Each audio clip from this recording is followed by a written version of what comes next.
Olá! Bora embarcar numa jornada para entender de vez as regras que moldam o serviço público no Brasil? É um mergulho para a gente ver como a engrenagem do Estado funciona por dentro. Já parou para pensar nisso? Como é que o governo funciona por dentro? Quais são as regras para quem trabalha lá? Pois é, a nossa Constituição Federal tem um capítulo inteirinho dedicado a esse assunto, definindo desde como uma pessoa entra no serviço público até como ela se aposenta. Vamos desvendar juntos essas regras? Bom, e para começar, a gente precisa falar da base de tudo, das regras do jogo.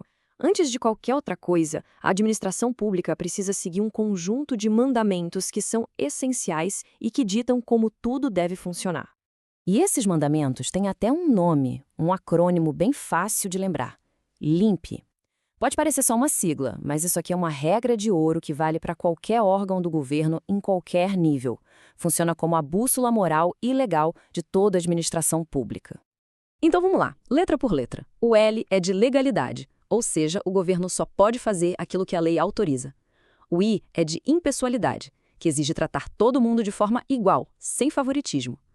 O M é de moralidade, para que as ações sejam sempre éticas.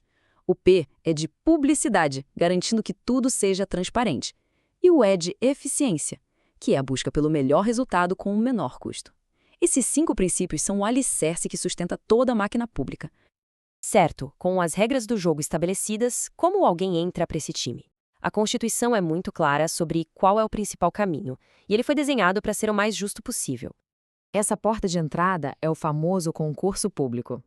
É um sistema projetado para garantir que as vagas sejam preenchidas pelas pessoas mais qualificadas, com base no mérito e no conhecimento, e não por indicações. É a ferramenta principal para colocar a impessoalidade em prática. Agora, é importante entender que existem 2 tipos principais de cargo. De um lado, o cargo efetivo, que é a espinha dorsal do serviço público, conquistado por concurso e com estabilidade. Do outro, o cargo em comissão, que é de livre nomeação, destinado a funções de chefia e confiança. São 2 realidades bem diferentes dentro do mesmo sistema. E olha só, um concurso tem um prazo de validade definido. Desde a publicação do edital, passando pelas provas e resultados, a Constituição estabelece que ele vale por até 2 anos. E esse prazo pode ser prorrogado por mais 2 anos, uma única vez. Na prática, isso significa que a lista de aprovados pode ser usada para convocações por até 4 anos. Uma vez lá dentro, como é a vida de um servidor de carreira? A Constituição também define direitos, regras e algumas restrições bem importantes que moldam o dia a dia no serviço público. Talvez o conceito mais famoso seja o da estabilidade. Após 3 anos de exercício, o servidor de cargo efetivo ganha essa proteção. Mas atenção, o objetivo aqui não é criar uma imunidade total. A ideia é proteger o cargo e a continuidade do serviço público das pressões políticas, garantindo que as políticas de Estado sobrevivam às mudanças de governo. É uma proteção para a instituição, não só para o indivíduo. E a estabilidade não é um escudo absoluto, viu? A perda do cargo só acontece em situações extremas e bem definidas. Uma decisão judicial final, sem mais recursos, um processo administrativo que garanta ampla defesa ou uma avaliação de desempenho insuficiente, todo regulado por lei. E quanto ao salário? A Constituição estabelece um teto. Ninguém no serviço público, em nenhuma esfera, pode ganhar mais que o ministro do Supremo Tribunal Federal. Essa regra busca evitar salários excessivos e criar um parâmetro de razoabilidade para todo o país. A regra geral é não acumular cargos públicos remunerados, para garantir dedicação integral, mas existem exceções bem específicas, pensadas para áreas estratégicas como educação e saúde. É possível, por exemplo, ter 2 cargos de professor. No entanto, a condição é sempre a mesma. Os horários precisam ser compatíveis, claro. Vamos para a etapa final dessa jornada, a aposentadoria. As regras também estão definidas na Constituição, traçando o caminho para o fim da carreira, uma fase com suas próprias particularidades. Quando se trata de aposentadoria, a Constituição não oferece um caminho único. Em vez disso, ela apresenta 3 grandes modalidades para o servidor de cargo efetivo, cada uma acionada por circunstâncias diferentes da vida.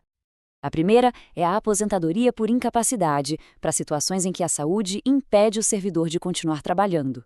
A segunda é a compulsória, uma aposentadoria obrigatória quando se atinge idade limite definida em lei. E, finalmente, a voluntária, que é a mais comum, quando o servidor atinge os requisitos de idade e tempo de contribuição. E essa idade da aposentadoria compulsória é de 75 anos. Ao chegar na cidade, o afastamento do serviço público é automático, uma regra que visa a renovação dos quadros. Para a aposentadoria voluntária no âmbito da União, as idades mínimas atuais são de 62 anos para mulheres e 65 para homens. Claro que, além disso, existem outros requisitos de tempo de contribuição que são definidos em lei. E para encerrar, vamos conectar todos esses pontos. Por que conhecer todas essas regras sobre servidores públicos é importante para qualquer cidadão? A resposta é simples. Afeta tudo. A qualidade da escola, a eficiência do posto de saúde, a segurança na rua. Tudo isso depende de um serviço público que funcione bem, com regras claras e fiscalização efetiva. O mesmo artigo 37, que estabelece os deveres da administração, também dá ferramentas ao cidadão. Ele garante o direito de reclamar, de acessar informações e de denunciar abusos, transformando cada pessoa em um fiscal do serviço público. E as consequências para quem quebra regras são severas. Atos de improbidade administrativa, que violam aqueles princípios do LIMP, podem resultar em punições graves, como a perda do cargo e a suspensão dos direitos políticos. Isso fecha o ciclo, reforçando a seriedade do compromisso. E isso tudo nos deixa com uma reflexão final. A Constituição é um mapa, ela tem todas as regras do jogo. Mas a vigilância para que essas regras sejam cumpridas é um papel que, em última análise, pertence a toda a sociedade.